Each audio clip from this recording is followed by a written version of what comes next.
1 नवंबर को प्रधानमंत्री नरेंद्र मोदी का जो मानगढ़ धाम में जो दौरा है, उसे देखते हुए किस तरह से आप देखते हैं?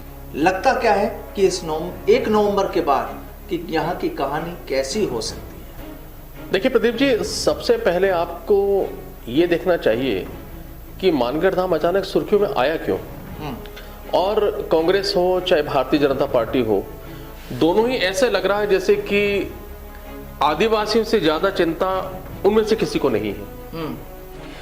और दोनों ही पार्टी जानती है कि आदिवासियों को वोट बैंक के रूप में बुनाया जरूर गया, लेकिन आदिवासियों के लिए बहुत कुछ किया नहीं। और अगर स्पेसिफिक आप बात करते हैं, मानगढ़ की बात करते हैं आप, या आप उदयपुर बेल्ट की बात करेंगे, तो वहां पर गिरासिया ट्राइबल ज्यादा है, गिरासी भी बहुत ज्यादा है। और वहां पर अगर आप ट्रेवल करेंगे, मैंने बहुत ट्रेवल किया उस एरिया में, अगर वहां ट्रेवल करेंगे तो आपको पता लगेगा कि आज भी वो बहुत बुरी स्थिति में जी रहे हैं। तो वहां पर शिक्षा का स्तर आप देखिए, उनकी आर्थिक जो स्थिति उसका स्तर देखिए, और वहां पर जो सरकारों ने बेसिक सुविधाएं वहां पर दी है, स्कूलों का स्तर देखिए, हॉस्पिटल का देखिए, सब बहुत बुरी स्थिति में है। तो ऐसे में उस जो कि वोट बैंक बहुत बड़ा है, उस वोट बैंक को भुनाने के लिए और चुनाव के मौसम में उस आदिवासियों के वोट बैंक को ललचाने के लिए अब दोनों पार्टियां सक्रिय हैं, और इसीलिए दोनों पार्टियां पे जोर लगा रही हैं, और इसीलिए नरेंद्र मोदी की 1 लाख लोगों की कह रहे हैं कि वो सभाओं प्रस्तावित है। पार्टी कोई भी हो, दल कोई सा भी हो, हमेशा इन वोटों के लिए वहां पर जाता है। मैं आपको 2012-13 की याद दिला दूं, जब थर्ड फ्रंट के रूप में राजपा यहां पर आई थी, तो डॉक्टर किरोड़ीलाल मीणा जो खुद एसटी समुदाय से यानी आदिवासी समुदाय से हैं, उन्होंने भी उस पूरी बेल्ट के अंदर, चाहे बाणेश्वर धाम हो, ये वाला धाम हो या गोगुंदा हो, उस पूरे बेल्ट में बाकायदा विजय संकल्प रैली उन्होंने निकाली थी, और वो बड़ा फोकस उन्होंने किया था। तो ये जो वोट बैंक है, ये काफी इंपॉर्टेंट है। अब ये इंपॉर्टेंट क्यों है, इसके लिए हमको थोड़ा सा डेटा हमको समझना पड़ेगा। देखिए, डेटा, चुनाव इस वक्त गुजरात में है, और गुजरात के बाद जो पार्टियों की दूसरी नजर है वो है मध्य प्रदेश और राजस्थान के ऊपर। अगर आप गुजरात में इटसेल्फ बात करेंगे तो गुजरात में तकरीबन 15% आदिवासी है, और वहां गुजरात में 27 सीट रिजर्व है, और 50 से ज्यादा सीटें ऐसी हैं जिन पर आदिवासी समुदाय इफेक्ट डालता है, यानी उनका वोट परसेंट इतना है कि अगर वो कहीं झुक जाएंगे तो फर्क पड़ेगा। यानी 47 सीटें गुजरात में ऐसी जहां 10% आदिवासी समुदाय है, यानी उनके वोटर हैं, और 40% सीटों पर 20% है, और 31 सीटों पर 30% है। तो ये जो परसेंटेज है, ये परसेंटेज अपने आप में वहां सरकार बनाने और बिगाड़ने में काफी रोल रखता है, और शायद इसीलिए कांग्रेस और बीजेपी दोनों की नजरें। अब गुजरात में सीन क्या है कि जो आदिवासी समुदाय है वो भारतीय जनता पार्टी का परंपरागत वोटर है, लेकिन राजस्थान में जैसे आप आएंगे तो यहां उलट है, यहां पर वो कांग्रेस का परंपरागत वोटर रहा है। तो भारतीय जनता पार्टी अपने उस वोटर को रिटेन करने के लिए और एमपी और गुजरात में इस वोटर को साधने के लिए आने वाले कल में ये सारा कुछ वहां पे कवायद की जा रही है। कांग्रेस की कवायद ये है कि गुजरात में उसको इस समुदाय का वोट मिले, और राजस्थान में इस समुदाय ने जो वोट दिया है और एमपी में जो दिया है उसको रिटर्न कर पाए, उसको संभाल के रख पाए। तो दोनों पार्टी अपना काम कर रही है। तो जाहिर सी बात है कि अगर मोदी का जब यहाँ दौरा होगा, उनकी सभा होगी, उसके बाद एक तीर से 2 निशाने, यानी राजस्थान को भी तैयार करने के लिए और बीजेपी गुजरात के लिए भी, गुजरात में भी फायदा मिलेगा। गुजरात में इंस्टेंट है, राजस्थान और एमपी फर्दर है। क्योंकि अगर राजस्थान में आप देखेंगे तो राजस्थान के अंदर भी तकरीबन 1.5 करोड़ दलित आदिवासी वोट है, जो बड़ा नंबर है। और राजस्थान में पिछले चुनाव के अंदर आपको अच्छी तरह पता है कि बीटीपी 2 सीटें लेके आई थी, बिल्कुल, तो वो एक थ्रेट था। और आदिवासी समुदाय की जो पार्टी है वो थ्रेट गुजरात में भी है दोनों पार्टियों के लिए, और एमपी में भी थ्रेट है यहाँ के लिए। तो उसको रोकने के लिए, अपने वोट को बचाने के लिए कवायद की जा रही है।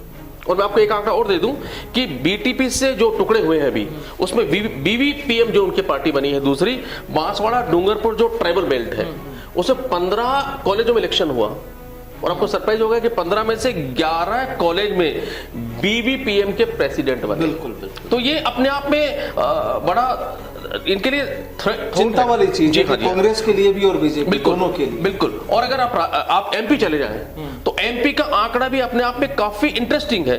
देखिए, एमपी में कुल मिलाकर 47 सीटें रिजर्व है एमपी के अंदर, और वहां 90 से 100 सीटें ऐसी है जहां पे आदिवासी समुदाय प्रभाव रखता है।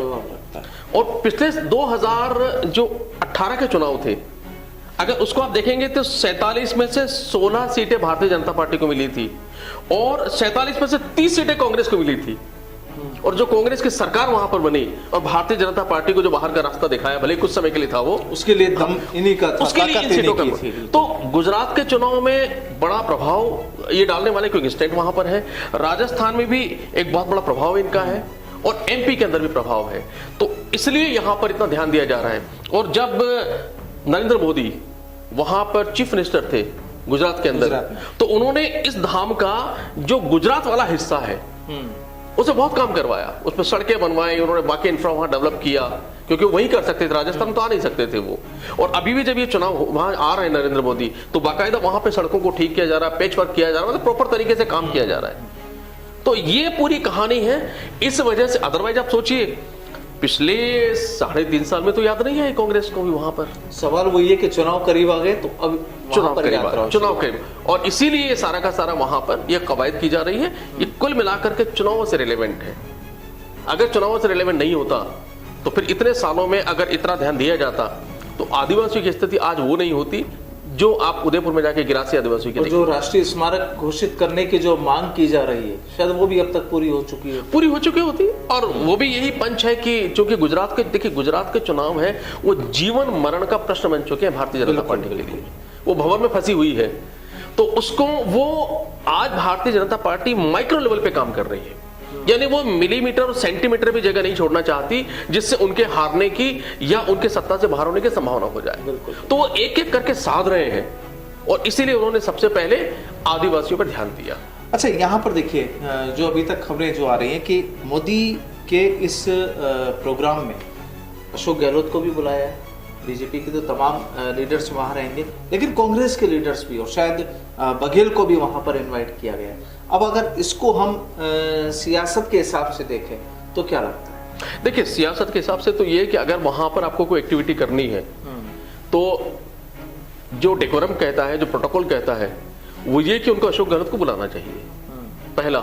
दूसरा, अगर उसको उन्होंने राष्ट्रीय स्तर पर प्रतिष्ठापित कर दिया इस धाम को और अशोक गहलोत को कहीं ऐसा लगा है कि कहीं ये घोषित ना करते तो उन्होंने पहले मांग कर दी, तो उनके सामने कह सकते हैं कि देखिए हमने आपने मांग की, हमने पूरा कर दिया। तो इसका क्रेडिट लेने के लिए भारतीय जनता पार्टी ने कांग्रेस के लीडर्स को वहां पर इनवाइट किया है। जब वो क्रेडिट लेंगे, और कांग्रेस लीडर विरोध तो कर नहीं सकते हैं, और अगर सपोज कीजिए वहां इतनी बड़ी सभा हो गई और आपने बहुत कुछ घोषणा कर दी नरेंद्र मोदी ने, तो और उसके बाद अशोक गहलोत को बुलाया जाता है, तो अशोक गहलोत अपने भाषण में क्या बोलेंगे? यही तो बोलेंगे, मोदी जी बहुत बहुत धन्यवाद आपका, आपने मेरी मांग पूरी कर दी। तो अप्रत्यक्ष रूप से उन्होंने कह दिया कि मोदी जी आपने आदिवासियों के लिए बहुत कुछ कर दिया, तो फायदा कुल मिलाकर बीजेपी भारतीय जनता पार्टी को होगा। तो इस कार्यक्रम में कांग्रेस के लीडर्स को बुलाना और कांग्रेस के लीडर्स के सामने घोषणाएं करना और फिर उनके भाषण में अपने लिए प्रशंसा करवाना, क्योंकि विरोध तो कर नहीं सकते, बुराई कर नहीं सकते हैं। तो भारतीय जनता पार्टी ने बहुत अच्छी चाल चली। अब कांग्रेसी वहां पर जाएंगे कि नहीं जाएंगे, उनकी चाल में फंसेंगे कि नहीं फंसेंगे, आपको 1 तारीख को पता लगेगा। तो बिल्कुल ये देखिए एक बड़ा हिस्सा और बड़ा खेल है यहाँ पर। अगर इसे सियासत के मायने से देखा जाए तो जो गुप्ता जी का सीधे तौर पर कहना कि बीजेपी जो गेम किया है वो वाकई उनके लिए तो सुखद रहने वाला है ही, लेकिन सवाल यहाँ पर जाते जाते मतलब मिठाई देते देते भी कांग्रेस को वो एक कड़वी कुनैन की गोली जरूर पकड़ा जाएंगे।